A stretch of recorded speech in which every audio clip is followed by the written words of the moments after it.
BA part second political science के विद्यार्थियों का ऑनलाइन क्लास में वेलकम। आज का हमारा टॉपिक है ब्रिटेन के संविधान की संवैधानिक परंपराएं। देखिए, जो ब्रिटिश संविधान है उसमें बहुत सारे अभिसमय, इंग्लिश में जिनको कन्वेंशन कहते हैं और हिंदी में उनको अभिसमय कहते हैं, उनके लिए एक दूसरा शब्द हम परंपरा शब्द भी इस्तेमाल कर सकते हैं। बहुत सारी परंपराएं ब्रिटिश संविधान में अपना महत्वपूर्ण स्थान रखती हैं। इन परंपराओं के बिना इंग्लैंड का संविधान इम्प्लीमेंट नहीं किया जा सकता। ब्रिटिश संविधान जो है वो अंशतः लिखित है और अंशतः अलिखित, यानी ये पूरा लिखित संविधान नहीं है, क्योंकि इसमें बहुत सारी परंपराएं और अभिसमय हैं जिनका पालन किया जाता है जो लिखित रूप में नहीं है। केवल इतना ही नहीं, उसका जो लिखित भाग है वो अलिखित भाग से तुलनात्मक रूप से ज़्यादा है ब्रिटिश संविधान में, यानी अभिसमय जो है वो ज़्यादा हैं।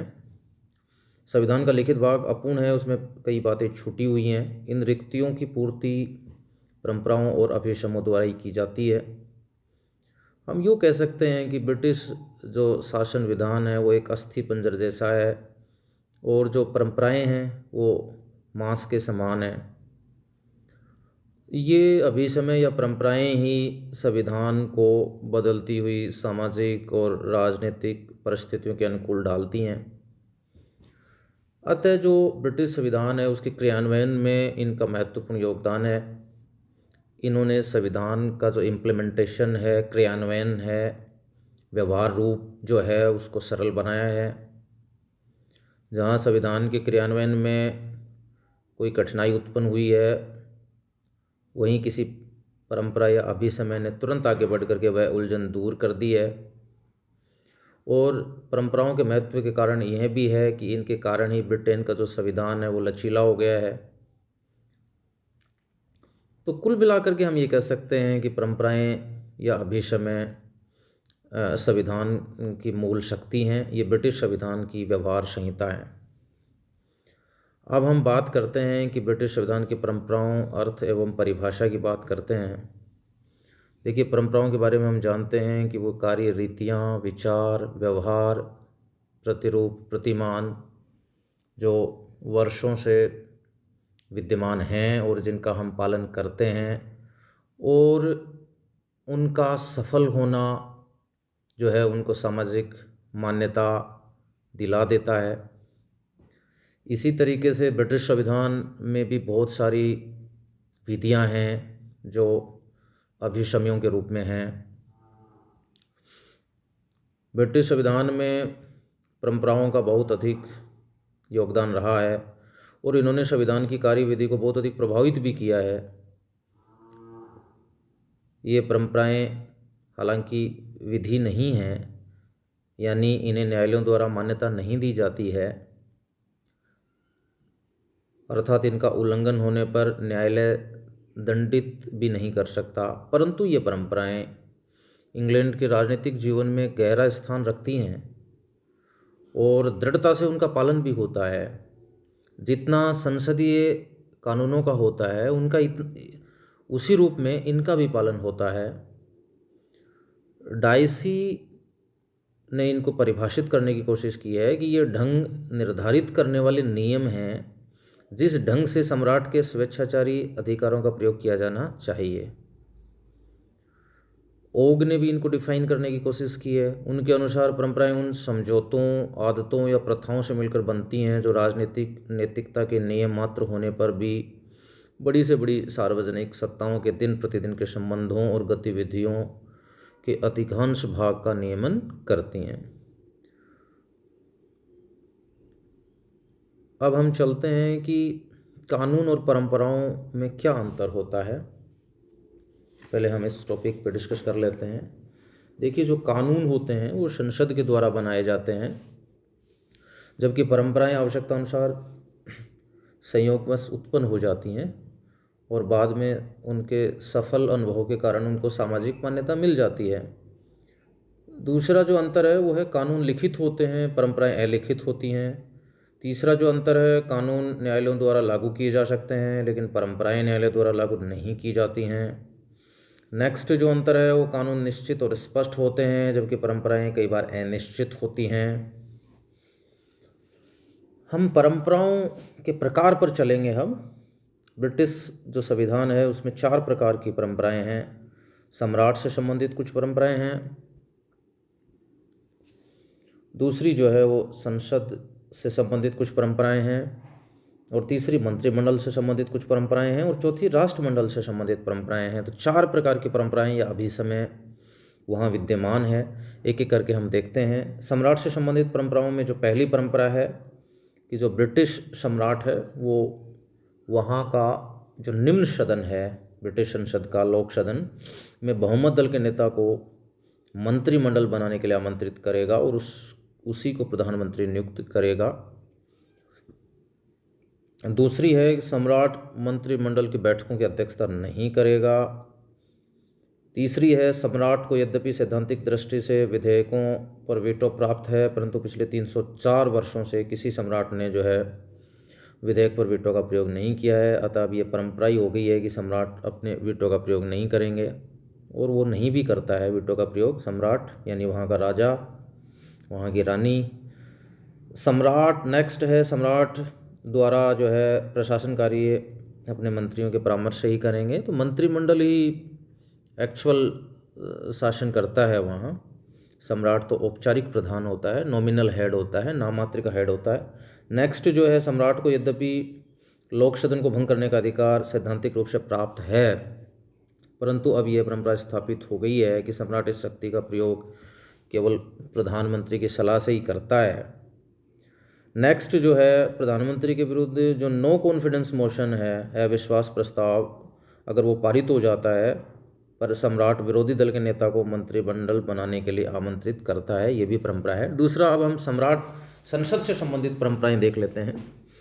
पहली है, संसद का अधिवेशन साल में एक बार होना चाहिए। दूसरा है, लॉर्ड सभा का जो अधिवेशन है जब अपील के न्यायालय के रूप में होता था तब कानूनी लॉर्डों को उसमें अवश्य सम्मिलित होना चाहिए, लेकिन लॉर्ड सभा अब अपील का अंतिम न्यायालय अब नहीं है। लोक सदन का अध्यक्ष, जिसे वहाँ स्पीकर कहा जाता है, राजनीतिक दृष्टि से निर्दलीय होता है। वह अपने निर्वाचन क्षेत्र से निर्विरोध चुना जाता है तथा अपने निर्णायक मत का प्रयोग बहुत कम और इस प्रकार करता है कि सदन स्वयं निर्णय कर सके। नेक्स्ट है, कानून बनने से पहले प्रत्येक विधेयक के 3 वाचन होने जरूरी हैं ताकि समग्र विचार विवेचन के बाद कानून बने। नेक्स्ट जो है, धन विधेयक सबसे पहले लोक सदन में ही शुरू किया जाता है, मनी बिल।